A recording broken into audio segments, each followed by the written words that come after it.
Okay, so we've spent the last few weeks consistently talking about this idea of lies. We've been in a series called Liar, and we've been talking about the way the devil deceives us, the idea that the devil presents lies in our life that we then live. These lies we take and we put into our lives, and we live according to these lies.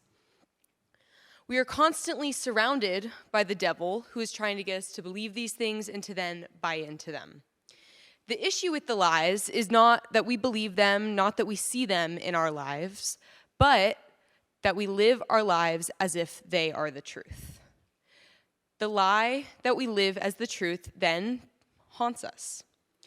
The lie we're talking about this week is you are alone. Loneliness is a feeling that I could pretty confidently say everyone in this room has experienced in their life. Loneliness is that feeling when you walk into class, you sit down, you look around, and you realize nobody really gets you. When you walk to your lunch table, you're having a hard day, and nobody notices you. Nobody sees you for who you are. Or you get home, you're upset, your parents don't really ask you the right questions, you don't open up to them. Loneliness is when you walk into a room full of people, you're constantly surrounded by this human presence, but no one sees you for who you are. You feel so alone, so disconnected, so far away from these people who seem to be surrounding you. You feel this disconnect between the presence of people and your need to be seen by others. Maybe you walk into your small group at church, you have these big ideas you want to share, you have these things you want to be seen in you, and nobody really gets it. Your ideas feel dismissed. You feel like nobody is seeing you the way you want to be seen. But there's this separation. There's the loneliness we experience, this feeling of disconnect between the presence of people and the loneliness we feel in our lives. The difference is you are just lonely. You are not alone. You are surrounded by people. You are in the presence of people. You are not alone. For me, or maybe for all of you, you have friends, you have family, you have God, and you are almost always surrounded by people in your life. I personally, and I'm sure most of you here in this room, have people you can talk to. There are people that if you're having a hard day, you can go and you can talk to them, and they will likely listen to you and hear what you have to say, even if you just ask. Yet we still feel so disconnected, we feel so alone, we feel something in us doesn't feel right. It's not necessarily the truth for everyone that they have these people they can go to, but there's still this separation between the idea of loneliness and being alone. We are all so much together constantly, especially in the world we live in today, with social media and being constantly connected to people, yet we are all dying inside of this loneliness, this void in our lives. Loneliness is our failure of our need to be seen. Like I said earlier, it's that separation between you are not alone, you are just not being seen by the people in your life. It's not a social problem. It's not, I don't have enough time I'm spending around people, I'm isolated.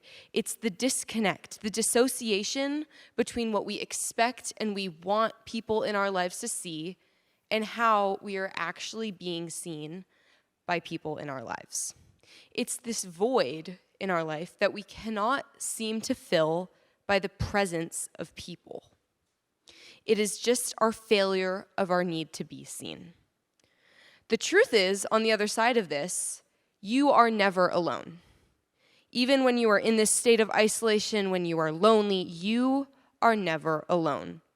That's the lie the devil is trying to get us to see. He's trying to get us to believe that no matter what we do, no matter who we are around, no matter what we do, we are alone.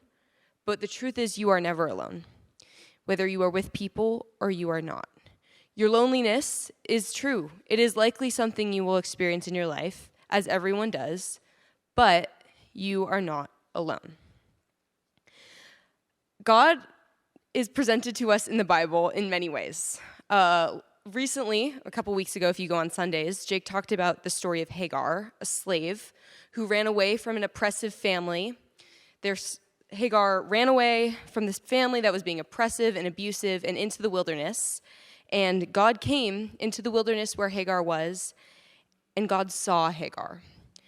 God was known to Hagar as El Roi, the God who sees the unseen, the God who sees me. El Roi is God who sees us. We live in a world where God sees us for who we are. He is a God who witnesses our struggles and comes alongside us. This is something that is repeatedly and consistently shown as Jesus lived and walked through us. And we have a book, the Bible, where this is presented to us. So El Roi, or Jesus in these stories, is presented consistently. The woman at the well in John 4, Jesus goes to the well and meets a Samaritan woman.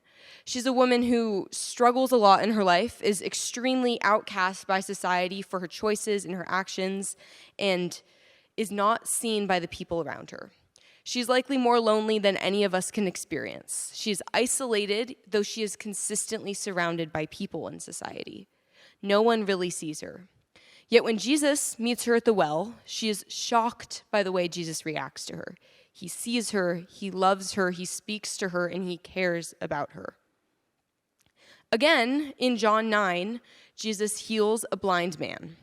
A blind man, so ironically, cannot see. He is consistently surrounded by people in his life, yet he cannot see. Jesus goes, he heals this man who cannot see, who is outcast by society because he has been blind from birth, and he heals him. Jesus sees him, and he heals him for what he is suffering from. Another story is the leper. Jesus heals the leper, and those of you that know, lepers are people who are sick, and they are sent as far away as possible because they're extremely contagious.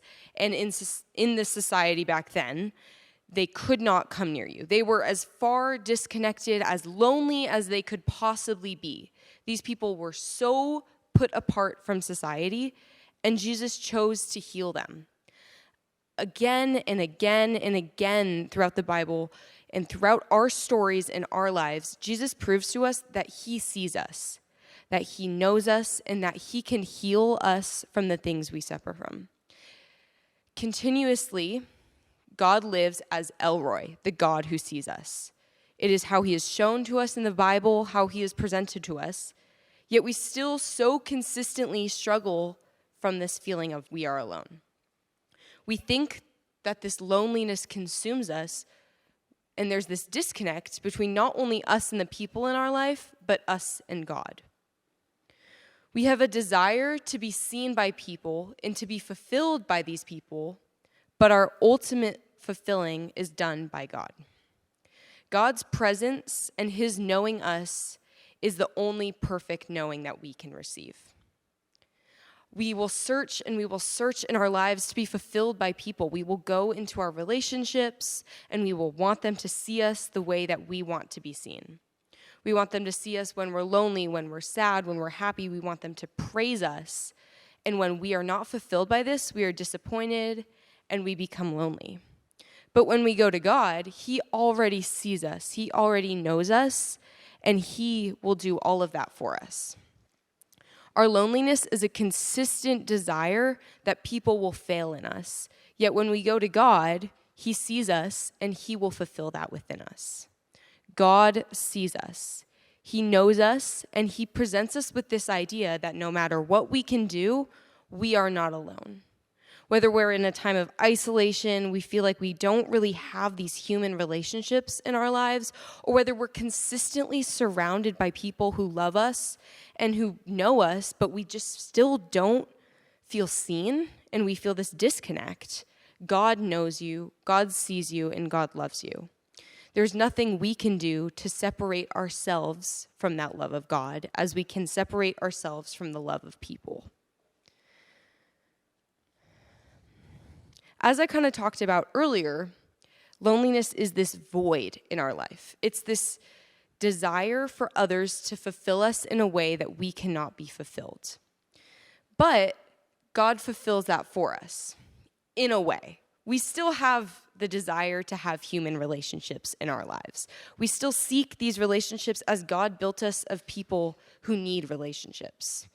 While our relationship with God will be the only relationship that can ever come close to being perfect, there are ways in our lives that we can grow in our relationships with people.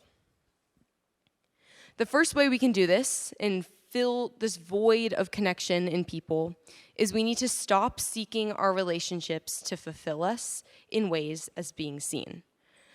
We can go in with risk. We need to stop being afraid of being unlovable or being rejected. When we go into relationships but we are scared we're unlovable, there's no possible way for us to be loved. You need to stop living your life with this fear that you are overcompensating for by being overconfident, and then suddenly you're unlovable.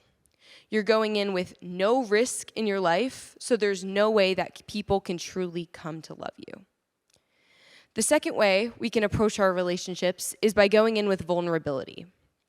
This is the idea that we need to stop believing that people can only love us when we are impressive and we are strong.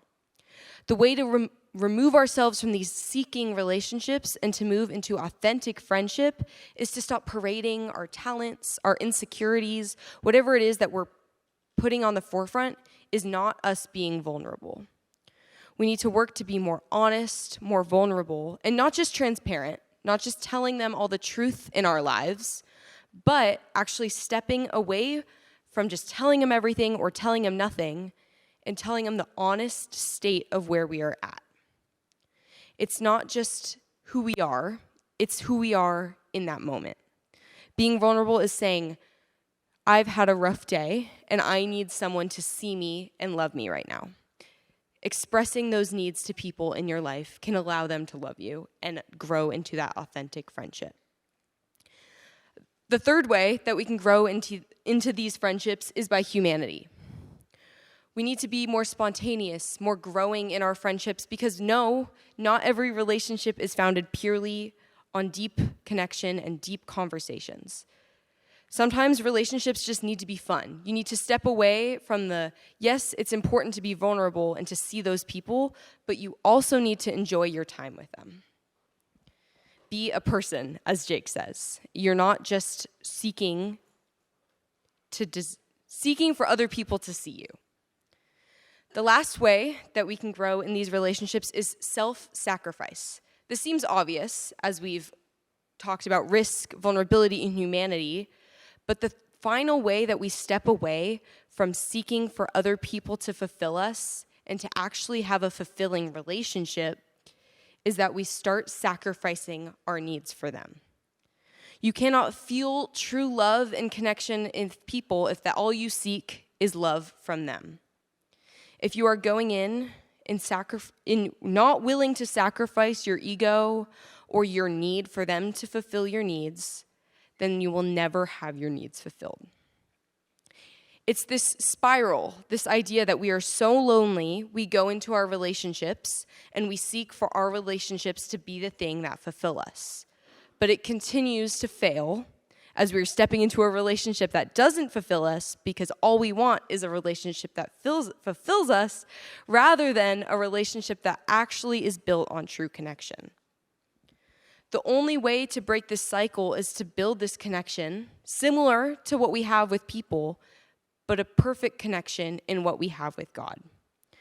In growing a relationship with Elroy, God that sees you, we can take these expectations and these ideas that we have in our relationship with friends and apply them to our relationship with God. If we go into our relationship with God with risk, vulnerability, humanity, and self-sacrifice, our loneliness, our need to be seen by others will be fulfilled, and then we can step into our relationship with others and grow authentic friendship. In our relationship with God, we can find risk by going to God and trusting in Him. We can find vulnerability by presenting our true self to God. We can find humanity by being a person in front of God, presenting your needs to Him, your need to be seen. I'm a person, I have a need to be seen. I have a need to be loved, and I'm presenting that as my humanity to God. And finally, self-sacrifice. When you're talking about your relationship with other people, self-sacrifice seems like this obvious idea of sometimes you have to be empathetic, you have to put other people first. But in your relationship with God, it's a totally different thing. Self-sacrifice is your relationship with God. When you choose to follow Jesus and step into that relationship, you are sacrificing yourself. You are choosing to put God first in every situation, which in turn gives you that fulfillment you need in your life. So, if we are willing to step into our relationship with God, if we are willing to understand that we are not alone, while we may feel this loneliness in our life, this disconnection from our expectations that people have, we really are not alone. We have a God who knows us, who loves us, who sees us, and there is nothing we can do to separate ourselves from that love. We can dig in to the relationship of God. We can grow our relationship with God and see the growth. And then we can grow our relationship with people and we can see the growth in those things. But you are never alone, no matter what you do. Maybe you do none of these things. Maybe you do nothing to grow in your relationship with God.